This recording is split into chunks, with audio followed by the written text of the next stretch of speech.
بسم اللہ الرحمن الرحیم۔ السلام علیکم۔ آج ہم اپنی ویڈیو کا دوسرا پارٹ آپ سے شیئر کریں گے۔ پہلے پارٹ میں آپ نے سنا تھا کہ حضرت شاہ کبیر الدین شاہ دولہ دریائی رحمۃ اللہ علیہ، جن کو عرف عام میں شاہ دولہ کہا جاتا ہے، آپ نے اپنا بچپن کیسے گزارا تھا۔ آپ 9 سے 10 سال کی عمر میں یتیم ہو گئے تھے۔ اس کے بعد آپ نے ایک ہندو کے گھر میں پرورش پائی۔ دن میں آپ اس کا ظلم و ستم برداشت کرتے، تن سہتے، اور رات میں آپ اللہ تعالیٰ کی عبادت میں مشغول ہو جاتے۔ پھر اللہ تعالیٰ نے آپ کو ایک خاص مقام عطا کیا۔ یہاں پر ہم آپ کے ساتھ شیئر کریں گے کہ اس کے بعد جب آپ ہندو کی قید سے آزاد ہو گئے تو پھر آپ نے اپنی بقیہ زندگی کس طرح سے گزاری، آپ نے کتنی خدمات انجام دی، اور آپ سے جو کرامات جو تھیں آپ سے کیسی ظاہر ہوئی تھیں، آج ہم اس بارے میں بات کریں گے۔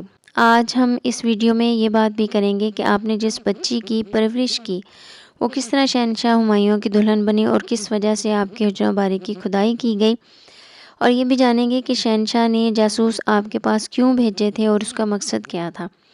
ویڈیو کے آخر میں یہ بھی بیان کیا جائے گا کہ لوگ اپنے بچوں کو آپ کے دربار پر کیوں چھوڑ کر جاتے ہیں، لہٰذا میری اس ویڈیو کو آپ پورا سننے کی کوشش کیجیے گا تاکہ آپ کو حقیقت معلوم ہو سکے۔ حضرت کبیر الدین شاہ دولہ دریائی رحمۃ اللہ علیہ برسالت مآب صلی اللہ علیہ وآلہ وسلم کسی قول مقدس کی روشنی میں خدمت خلق پر بہت زیادہ زور دیتے تھے۔ وہ لوگ جو ایک خاص منصوبے کے تحت حضرت کبیر الدین شاہ دولہ دریائی رحمۃ اللہ علیہ کی خانقاہ میں حاضر ہوئے، آپ کی تقریر سن کر خود سر دھنا کرتے تھے، جیسے وہی ایک مرد درویش کے اقوال عارفانہ کو سمجھنے اور اس کے اثرات قبول کرنے والے تھے۔ پھر جب وہ لوگ خانقاہ کے دوسرے خدمتگاروں میں گھل مل گئے اور اپنا اعتبار قائم کر لیا، انہوں نے ایک رات نیا منصوبہ بنایا۔ حضرت کبیر الدین شاہ دولہ دریائی رحمۃ اللہ علیہ کا معمول تھا، آپ نماز عشاء ادا کرنے کے بعد عبادت کے حجرے سے اٹھ کر اپنی خوابگاہ میں تشریف لے جاتے، پھر 4-5 گھنٹے سو کر اٹھتے، 2 بجے کے قریب تہجد کی نماز کے لیے اٹھ جاتے اور فجر کی اذان تک اپنے مشائل میں مشغول رہتے۔ اس رات جب حضرت کبیر الدین شاہ دولہ دریائی رحمۃ اللہ علیہ سونے کے کمرے میں تشریف لے گئے تو منصوبہ ساز لوگ عبادت کے حجرے میں پہنچے۔ اسی حجرے میں حضرت کبیر الدین شاہ دولہ دریائی رحمۃ اللہ علیہ کا مصلی بچھا ہوا تھا۔ آپ رحمۃ اللہ علیہ اس مصلی کے نیچے سے مطلوبہ رقم نکال کر ضرورت مندوں کو دے دیا کرتے تھے۔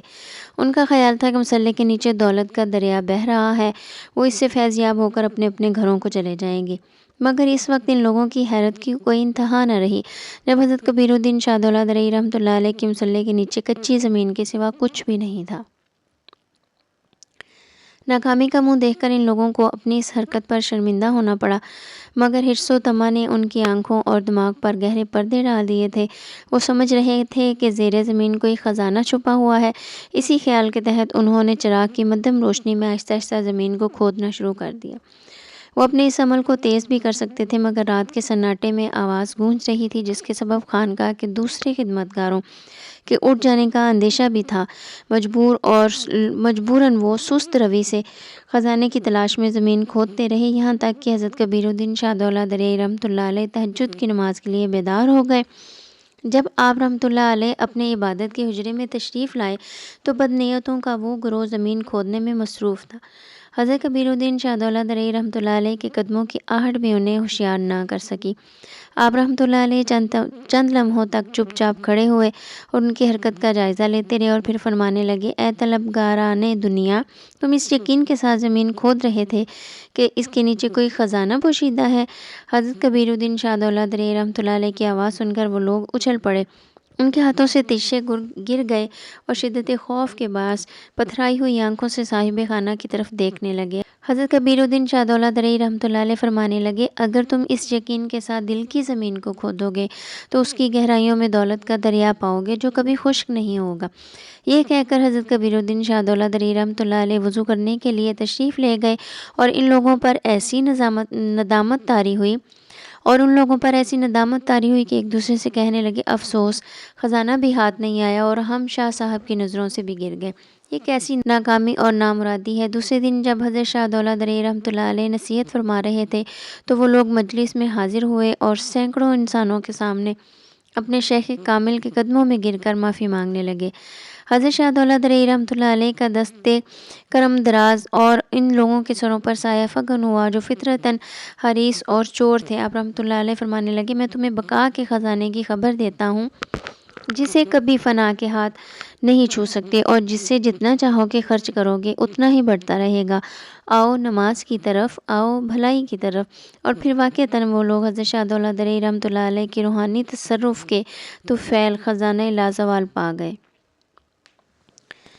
مدرسوں کی تعمیر کے بعد شاہ دولت رئی رحمۃ اللہ علیہ نے کئی عمارتیں تعمیر کروائیں جن میں خانقاہ، سماقہ، طویل و عریض کمرہ، لنگر خانہ شامل تھے۔ ان تمام عمارتوں کی ظاہری دلکشی دیکھ کر گمان ہوتا کہ ان کا معمار کوئی امیر کبیر انسان ہے۔ حضرت شاہ دولت رئی رحمۃ اللہ علیہ کا مزاج تھا کہ آپ رحمۃ اللہ علیہ کسی رئیس کی نظر عنایت قبول نہیں کرتے تھے اور نہ ہی صاحبان اقتدار سے کسی قسم کی رسم و راہ رکھتے تھے۔ پھر جب آپ رحمۃ اللہ علیہ کی کرامات اور فیوز و برکات و روحانی کا شعرہ عام ہوا تو دور دراز کے لوگ بھی گجرات آ کر آپ کے آستانے کی کیمیا اثر خاک کو اپنے چہروں پر ملنے لگے۔ اور اہل ثروت کو یہ بات بہت گراں گزرتی تھی اور وہ ایک مرد درویش کی مقبولیت سے نالاں رہتے تھے۔ آخرکار دنیا کی اسی تنگ دلی نے حسد کی شکل اختیار کر لی اور پھر یہ حسد اس وقت بڑھ گیا جب یتیموں اور مسکینوں، حاجت مندوں کے لیے حضرت شاہ دولت رئی رحمۃ اللہ علیہ کے لنگر خانے کے دروازے کھول دیے گئے۔ ایک دن بہت سے محتاج مسکین لنگر میں شامل ہوئے اور خانقاہ کے منتظمین تیز رفتاری کے ساتھ اپنے فرائض انجام دے رہے تھے۔ کھانا کھانے والے قطار در قطار بیٹھے ہوئے تھے اور اپنی باری کا انتظار کر رہے تھے۔ اچانک ایک قطار سے ایک بدحال شخص اٹھا اور صفوں کو چیرتا ہوا آگے بڑھا۔ پھر اس نے ایک منتظم کے ہاتھ سے سالن کا طبق چھین لیا اور دوسرے کے ہاتھ سے روٹی۔ لنگر خانے کے منتظمین کو اس شخص کی یہ حرکت ناگوار گزری۔ ایک منتظم نے اسے غضبناک لہجے میں ڈانٹتے ہوئے کہا، جب تمہیں لنگر خانے کے آداب معلوم نہیں تو پھر یہاں کیوں آتے ہو؟ منتظمین کی دیکھا دیکھی دوسرے لوگوں نے بھی اس شخص کی اس حرکت پر تحقیر و تذلیل کی۔ یہ وقت کی بھوک کا ستایا ہوا انسان لوگوں کی طعنہ زنی برداشت نہ کر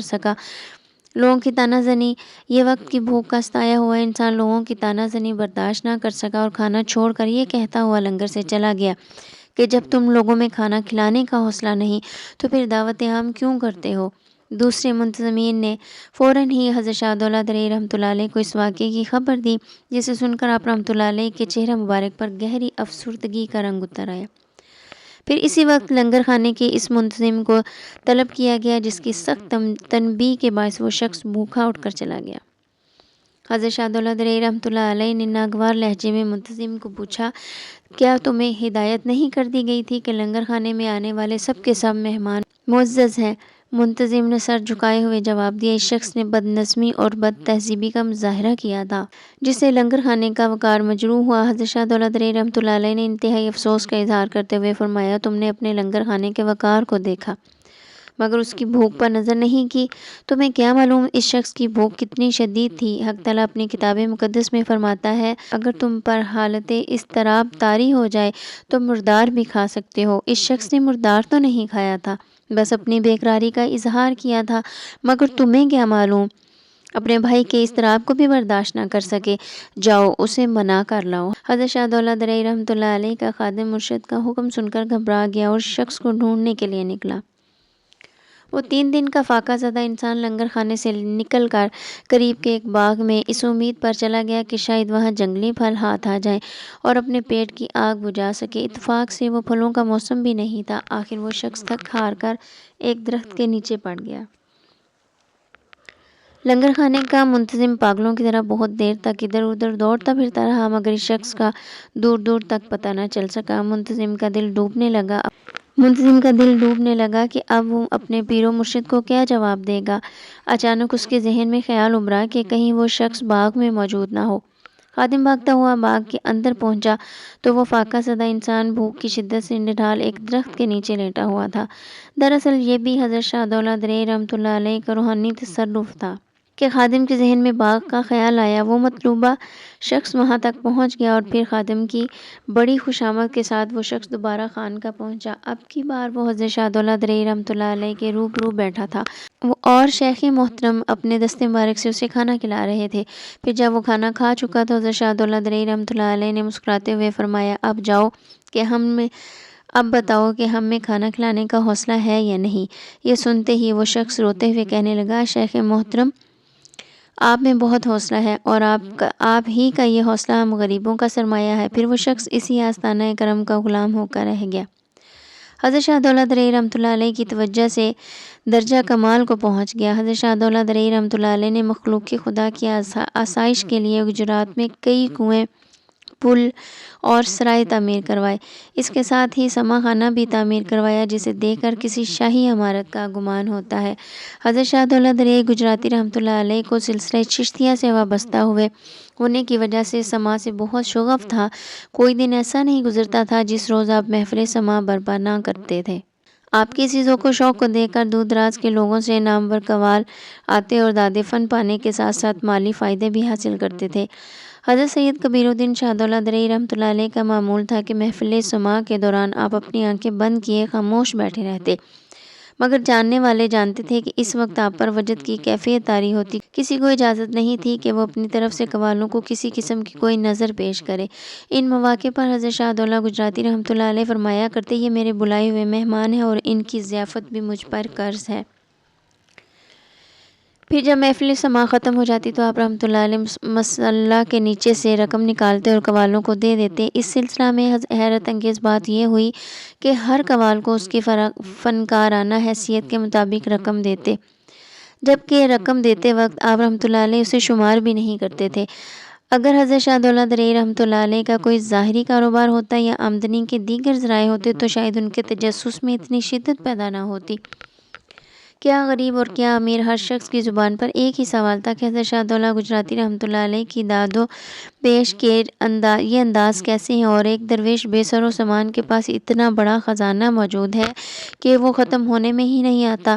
پھر ایک وقت وہ آیا کہ گجرات کے غریب اور سادہ دل بندے تو یہ سوچ کر خاموش ہو گئے کہ حضرت شاہ دولہ گجراتی رحمۃ اللہ علیہ ایک مرد با کرامت ہے اور سخاوت کے اس دریچے، اس کرامت کے زیر اثر رہے ہیں، مگر مقامی عمرہ کی شاہانہ نشستوں کو ایک فقیر کی خانقاہ نے بہت زیادہ نقصان پہنچایا۔ حضرت کبیر الدین شاہ دولہ درئی رحمۃ اللہ علیہ کی گجرات آمد سے پہلے یہی عمرہ جاگیردار، زمیندار، غریبوں کے ان داتا اور حاجت روا کہلاتے تھے۔ مخلوق کے خدا ان بد نیت سرمایہ داروں کے دروازوں پر سر جھکائے ہاتھ پھیلائے کھڑی رہتی تھی۔ مخلوق کی خدا ان بد نیت سرمایہ داروں کے دروازوں پر سر جھکائے اور ہاتھ پھیلائے کھڑی رہتی تھی، اور یہ قومی خزانے کے ذخیرہ اندوز جس کے دامن میں چاہتے چند سکے ڈال دیتے اور جسے چاہتے سختی اور نفرت کے ساتھ جھڑک دیتے تھے۔ پھر جب حضرت شاہ دولہ درئی رحمۃ اللہ علیہ نے گجرات میں خانقاہ تعمیر کی اور صدیوں سے ٹھکرائے جانے والے انسان کو گلے لگا کر اپنے برابر بٹھایا تو عمرہ کی محفلیں ویران ہو گئیں۔ بالآخر ایک مرد فقیر کی یہ محبوبیت گجرات اور قرب و جوار کے عمرہ سے برداشت نہ ہو سکی۔ بدکاروں بدگمانوں کا یہ گروہ حضرت شاہ دولہ درئی رحمۃ اللہ علیہ پر یہ الزام عائد تو نہ کر سکا کہ ایک درویش اپنے عقیدت مندوں کو جمع کر کے حکومت کے خلاف بغاوت کی تیاری کر رہا ہے۔ ماضی میں حضرت سیدی مولا رحمۃ اللہ علیہ جیسے بزرگوں کے ساتھ اسی قسم کی سازشیں کی جا چکی تھیں، مگر حضرت شاہ دولہ درئی رحمۃ اللہ علیہ کے خلاف ایک نئے انداز کی سازش ترتیب دی گئی۔ یہ ایک مرد حق پرست کا احسان عظیم تھا، مگر تنگ دل لوگوں نے اس خدمت خلق کو محسوس کرنے کے بجائے اپنے تجسس کی رفتار تیز کر دی۔ شب و روز اسی کوشش میں لگے رہتے کہ ظاہری اسباب نہ ہونے کے باوجود حضرت شاہ دولہ درئی رحمۃ اللہ علیہ اتنی دولت کہاں سے لاتے ہیں اور کس طرح خرچ کرتے ہیں۔ پھر یہ متجسس لوگ حضرت شاہ دولہ درئی رحمۃ اللہ علیہ کے خادم خاص تک پہنچ گئے اور اسے پوچھنے لگے، حضرت شاہ دولہ درئی رحمۃ اللہ علیہ اس شاہ خرچی کا کیا راز ہے؟ خادم خاص ایک سیدھا سادہ انسان تھا، اس نے صاف صاف بتا دیا، مجھے تعمیری کاموں کے سلسلے میں جتنی رقم درکار ہوتی ہے میں پیر و مرشد سے عرض کرتا ہوں، پھر شیخ محترم مصلی کے نیچے سے مطلوبہ رقم نکال کر مجھے فراہم کر دیتے ہیں۔ متجسس لوگوں کو مطمئن ہو جانا چاہیے تھا، مگر ان کے دلوں میں تیر تھی۔ چند لوگوں نے آپس میں مشورے کیے، ایک منصوبہ بنایا اور دوسرے دن حضرت شاہ دولت دریائے گجراتی رحمۃ اللہ علیہ کی خدمت میں حاضر ہو کر نہایت عاجزی کے ساتھ عرض کرنے لگے، شیخ محترم، ہمیں اس اعزاز سے سرفراز فرمائے کہ ہم آپ کی خدمت کر سکیں۔ اس وقت حضرت شاہ دولت گجراتی رحمۃ اللہ علیہ سر جھکائے کسی خیال میں مستغرق تھے۔ آپ نے ایک نظر ان لوگوں کی طرف دیکھا اور مسکراتے ہوئے فرمایا، خدمت کے دو اصول ہوتے ہیں۔ پہلا معروف اصول یہ ہے کہ پہلے انسان اپنی خدمت کرے، اور اپنی خدمت یہ ہے کہ اللہ اور اس کے رسول صلی اللہ علیہ وآلہ وسلم کے احکام پر جہاں تک ہو سکے عمل کرے، اس کے ساتھ ساتھ اپنے اہل خانہ اور پڑوسیوں کے حقوق ادا کرے۔ اور دوسرا اصول یہ ہے کہ جب ان کے حقوق کی ادائیگی کے باعث شخص کے پاس وقت بچ جائے تو وہ مخلوق خدا کی طرف متوجہ ہو، میں نہ تمہارے اہل خانہ میں سے ہوں اور نہ ہی پڑوسیوں میں سے، اس لیے تم پر میری خدمت واجب نہیں۔ اگر تم لوگ واقعتاً نجات کے طالب ہو تو خدمت کے پہلے اصول پر عمل کرو۔ حضرت شاہ دولت دریائے گجراتی رحمۃ اللہ علیہ کا جواب سن کر وہ لوگ مایوس ہو گئے، تاہم ایک شخص نے چرب زبانی اور لفاظی سے کام لیتے ہوئے کہا، آپ کی محبت اور عقیدت ہمارے دلوں کو اس طرف کھینچتی ہے۔ اگر آپ نے اپنے آستانے سے ہمیں ناکام و نامراد لوٹا دیا تو ہمارا شمار ان بد نصیب انسانوں میں ہوگا اور ہم اپنی زندگی کی بہت بڑی سعادت سے محروم ہو جائیں گے۔ دوسرے شخص نے انتہائی منافقانہ اور خودشامندانہ لہجہ اختیار کرتے ہوئے کہا، آپ کے در سے تو کوئی خالی ہاتھ نہیں جاتا، پھر ہم پر باب کرم کیوں بند کر دیا گیا؟ حضرت شاہ دولت گجراتی رحمۃ اللہ علیہ نے مسکراتے ہوئے فرمایا، چلو تم اپنا یہ شوق بھی پورا کر لو، مگر یاد رکھو بنجر زمینوں میں شوق کی فصل کبھی نہیں پھوٹتی۔ دنیا دار لوگ ایک عارف کے بیان کردہ اس نکتے کو سمجھنے سے قاصر رہے، انہیں تو بس ایک بات کی خوشی تھی کہ وہ اپنے مقصد میں کامیاب ہو گئے ہیں، انہیں وہ راستہ مل گیا جس پر چل کر وہ حضرت شاہ دولت دریائے گجراتی رحمۃ اللہ علیہ کی دولت کا سراغ لگا سکتے ہیں۔ پھر وہ لوگ کچھ دن پرجوش سرگرمیوں کا مظاہرہ کرتے رہے، جن میں مدرسے کے انتظامات دیکھتے، پھر عصر کے وقت حضرت شاہ دولت گجراتی رحمۃ اللہ علیہ کی خدمت میں حاضر ہو جاتے۔ حضرت شاہ دولت گجراتی رحمۃ اللہ علیہ کا معمول یہ تھا کہ آپ نماز عصر کے بعد سے مغرب کی اذان تک اپنے مریدوں اور خدمت گزاروں کو مختصر درس دیتے، انہیں امور شریعت کے بارے میں تفصیل سے سمجھاتے اور پھر خدمت خلق کے فوائد بیان کرتے۔ اس سازش کی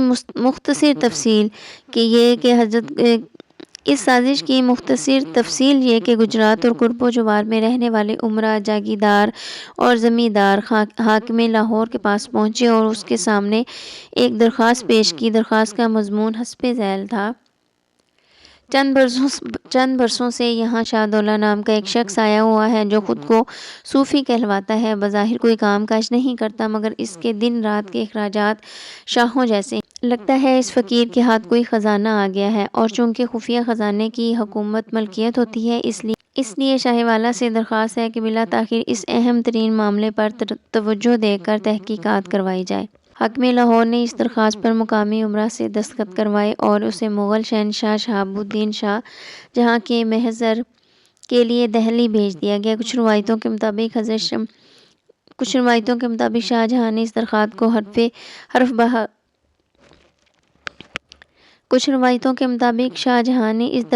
حرف بہ حرف غور سے پڑھا، پھر کچھ دیر مسکراتا رہا اور آخر میں درخواست کو درمیان سے چاک کرتے ہوئے اس کے کئی ٹکڑے کر دیے۔ پھر مغل شہنشاہ نے شاہی کارندے سے مخاطب ہو کر کہا، حاکم لاہور، فوری طور پر لکھ دیا جائے کہ یہی اس کا جواب ہے۔ بعض روایتوں کے مطابق شاہ جہاں نے درخواست کو بغور پڑھا اور گہری سوچ میں ڈوب گئے، پھر حیرت زدہ لہجے میں بولے، ابھی ہماری ملکیت میں ایسے لوگ بھی موجود ہیں۔ پھر اس نے بڑی رازداری کے ساتھ اپنے نمائندہ خاص کو طلب کرتے ہوئے کہا، تم اسی وقت گجرات روانہ ہو جاؤ اور ایک عام آدمی کے لباس میں حضرت شاہ دولت کی خدمت میں حاضر ہو جاؤ، پھر کھلی آنکھوں سے شیخ کے روز و شب کا مشاہدہ کرو اور ہمیں اطلاع دو تم نے انہیں کیسا پایا۔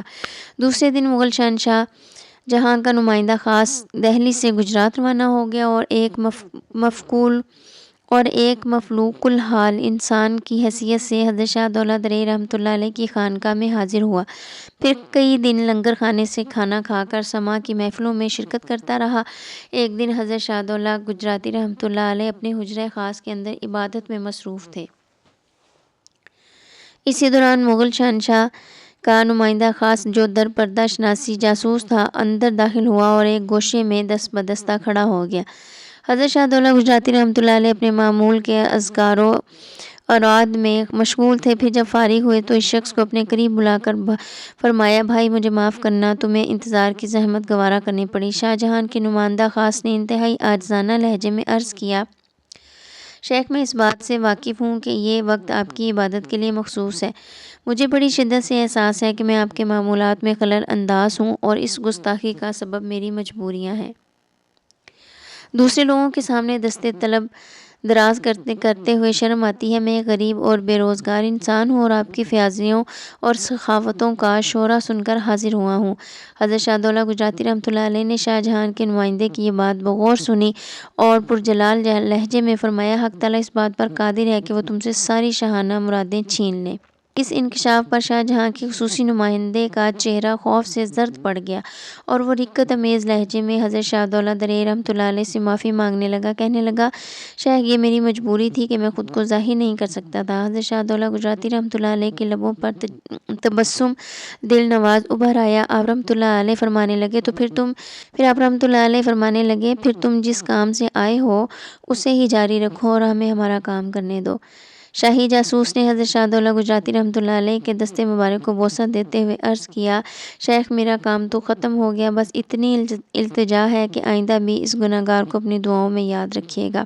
پھر وہ نمائندہ خاص فرما روا ہند کی خدمت میں حاضر ہوا اور عرض کرنے لگا، حضرت شاہ دولہ گجراتی رحمۃ اللہ علیہ ایک صاحب کشف و کرامت بزرگ ہیں اور میرے اندازے کے مطابق انہیں دستے غیب بھی حاصل ہے۔ مغل شہنشاہ شاہ جہاں نے انتہائی عقیدت مندانہ لہجے میں کہا، میں سمجھتا تھا مگر تمہیں اس لیے بھیجا کہ تم اپنی آنکھوں سے سب کچھ دیکھ لو اور مکمل صورتحال سے باخبر کر دو۔ حق تعالیٰ کا شکر ہے کہ میرے عہد سلطنت میں ایسے صاحب تقویٰ اور روشن ضمیر بزرگ موجود ہیں۔ حضرت شاہ دولہ گجراتی رحمۃ اللہ علیہ کی ذات گرامی سے ایک اور ناقابل فراموش واقعہ بھی منسوب ہے جس نے تاریخ ہند پر گہرے اثرات مرتب کیے۔ چند روایتوں کے مطابق لاہور کا ہندو راجہ ملک راجوڑ حضرت شاہ دولہ درے رحمۃ اللہ علیہ کی خدمت میں حاضر ہو کر درخواست گزار ہوا، میں نے ہندوستان کے ایک ایک مندر میں پہنچ کر سینکڑوں دیوی دیوتاؤں کے چرنوں میں بھیڑ چڑھائی، منتیں مرادیں مانگی ہیں مگر بے اولاد رہا اور بے اولاد ہی ہوں۔ حضرت شاہ دولہ گجراتی رحمۃ اللہ علیہ نے پرجلال لہجے میں فرمایا، دیوی دیوتا تو اولاد دینے پر قادر نہیں ہوتے، بس وہ ایک ہے جو سب کو دیتا ہے۔ راجہ کہنے لگا، میں اسی لیے آپ کی خدمت میں حاضر ہوا ہوں کہ اپنے اللہ سے دعا کریں کہ وہ مجھے اولاد بخش دیں۔ حضرت شاہ دولہ گجراتی رحمۃ اللہ علیہ نے کچھ دیر کے بعد مراقبہ کیا اور پھر آنکھیں کھولتے ہوئے فرمایا، اللہ نے تیری قسمت میں ایک لڑکی لکھی ہے۔ حضرت شاہ دولہ گجراتی رحمۃ اللہ علیہ کی زبان مبارک سے لڑکی کا نام سن کر ملک راجوڑ کا رنگ فک ہو گیا اور کچھ دیر بڑے گہرے سکوت کے عالم میں خاموش بیٹھا رہا۔ حضرت شاہ دولہ گجراتی رحمۃ اللہ علیہ کی نظروں سے ملک راجوڑ کی دلی کیفیت پوشیدہ نہ رہ سکی۔ آپ فرمانے لگے، لگتا ہے تمہیں اولاد نہیں چاہیے۔ ملک راجوڑ تصورات کی دنیا سے نکل آئے اور افسردہ لہجے میں کہا، مجھے اولاد چاہیے مگر لڑکی نہیں۔ حضرت شاہ دولہ گجراتی رحمۃ اللہ علیہ نے بے نیازانہ فرمایا، اگر کوئی ضرورت مند کسی صاحب ثروت انسان کے دروازے پر دستے سوال دراز کرتا ہے تو دینے والے کی مرضی کا پابند ہو جاتا ہے۔ مالک اس کے پھیلے ہوئے دامن میں سوکھی روٹی ڈال دے یا مرغن بھیجا، اور پھر یہ بھی ہو سکتا ہے کہ وہ گھر کا دروازہ بند کر لے اور سائل کو جھڑک کر نکال دے۔ حضرت شاہ دولہ گجراتی رحمۃ اللہ علیہ کی اس طرز تخاطب کو دیکھ کر ملک راجوڑ کو اندازہ ہو گیا کہ یہ فقیر بے سر و سما کے دروازے پر اس کی دولت اور اقتدار کی کیا حیثیت ہے۔ در حقیقت وہ ایک بھکاری تھا جو ایک مسلمان بزرگ کے آستانے پر اللہ رب العزت کی سے اولاد مانگنے کے لیے آیا تھا۔ پھر حضرت شاہ دولہ گجراتی رحمۃ اللہ علیہ نے اسے لڑکی کی پیدائش کی خبر سنائی اور اس کا چہرہ بجھ گیا۔ دراصل واقعہ یہ ہوا کہ ملک راجوڑ کے خاندان میں عربوں کے ایام جاہلیت کی طرح وحشیانہ رسم جاری تھی کہ لڑکی کے پیدا ہوتے ہی اسے اس معصوم جان کو گڑھا کھود کر دفن کر دیا جاتا تھا، مگر بعض روایتوں کے مطابق قتل کر دیا جاتا تھا۔ جب حضرت شاہ دولہ گجراتی رحمۃ اللہ علیہ نے ملک راجوڑ سے یہ فرمایا کہ اس کے مقدر میں ایک لڑکی لکھی ہے تو وہ بدحواس سا ہو گیا اور بہت دیر تک اپنے خیالاتوں میں غلطہ و پیچا کرتا رہا۔ حضرت سید کبیر الدین شاہ دولہ درے رحمۃ اللہ علیہ نے ملک راجوڑ کو ذہنی کشمکش میں مبتلا دیکھ کر دوبارہ فرمایا، اگر لڑکی منظور ہے تو میں دعا کے لیے ہاتھ اٹھاؤں، ورنہ فقیر کا وقت کیوں برباد کرتے ہو؟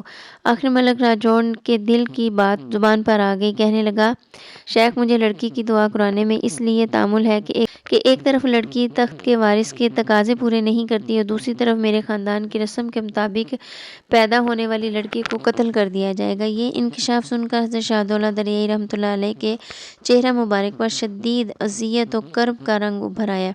آپ نے انتہائی پرسوز لہجے میں فرمایا، رحم کرو، اللہ کی مخلوق پر رحم کرو۔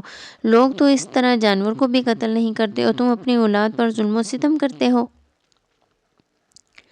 حضرت شاہ دولہ گجراتی رحمۃ اللہ علیہ کی حالت جلال دیکھ کر ملک راجوڑ سہم گیا اور حضرت شاہ دولہ گجراتی رحمۃ اللہ علیہ نے بلند آواز میں ملک راجوڑ کو مخاطب کرتے ہوئے فرمایا، میں خود انسان دوست ہوں اور انسان دوستوں سے محبت کرتا ہوں۔ اب میں اسی وقت دعا کروں گا جب تم مجھ سے انسانوں پر رحم کھانے کا وعدہ کرو گے۔ حضرت شاہ دولہ گجراتی رحمۃ اللہ علیہ کی سر انگیز گفتگو سن کر ملک راجوڑ نے سر جھکا لیا۔ آخرکار اس کا پتھر دل پگھل گیا اور وہ عرض کرنے لگا، شیخ میں اپنے خاندان کی اس وحشیانہ رسم سے آزاد ہونا چاہتا ہوں۔ حضرت شاہ دولہ گجراتی رحمۃ اللہ علیہ نے پرجلال لہجے میں فرمایا، تو پھر جاؤ اس لڑکی کا انتظار کرو، تمہارے مقدر میں لکھ دی گئی ہے۔ مخلوق خدا سے محبت کرو اور پھر دیکھو پردہ غیب سے کیا ظاہر ہوتا ہے۔ ملک راجوڑ حضرت شاہ دولہ گجراتی رحمۃ اللہ علیہ کو نذرانہ پیش کرنے کے لیے 2 خوان لے کر آیا۔ ایک میں چاندی کے سکے اور دوسرا خوان اشرفیوں سے لبریز تھا۔ حضرت شاہ دولہ گجراتی رحمۃ اللہ علیہ نے ان دونوں خوانوں پر ہاتھ رکھتے ہوئے فرمایا، فقیر کی خانقاہ کے باہر تمہیں جو ضرورت مند بھی نظر آئے، ان چاندی اور اشرفیوں کے سکوں سے اس کی محبت کے ساتھ حاجت روائی کرو۔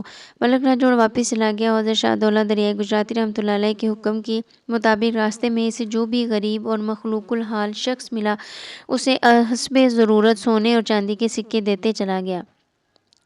پھر جب وہ اپنے محل پہنچا تو خاندان کی تمام خواتین نے اسے گھیر لیا اور درویش کی خانقاہ میں ہونے والی گفتگو کی تفصیلات پوچھنے لگی۔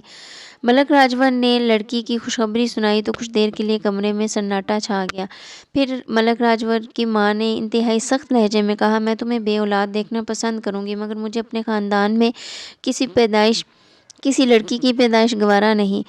اس وقت وہاں ملک راجوڑ کی بیوی بھی موجود تھی جس کے بارے میں ہندوستان کے تمام وعید اور حکیم یہ دعویٰ کر چکے تھے کہ وہ پیدائشی بانجھ ہے اور دنیا کا کوئی طرز اس کی گود ہری نہیں کر سکتا۔ وہ اپنی ساس اور دیگر خواتین کی گفتگو سن کر رونے لگی، یہاں تک کہ طنز و تاز کے نشتروں سے زخمی ہو گئی اور پھر اٹھ کر سونے کے لیے چلی گئی۔ رانی کے جاتے ہی اس کی ساس اور بھی چراغ ہو گئی اور اپنے بیٹے ملک راجوڑ سے کہنے لگی، جب سارے حکیم علاج کرتے کرتے تھک گئے، ہمارے تمام سادھو سنت مہاتما دھرم آچاریہ بھنجن ہون اور منتر پات کرتے کرتے تھک گئے تو پھر ایک مسلمان فقیر کی دعائیں کیا کام کریں گی؟ ملک راجوڑ کی ماں انتہائی متکبرانہ لہجے میں بول رہی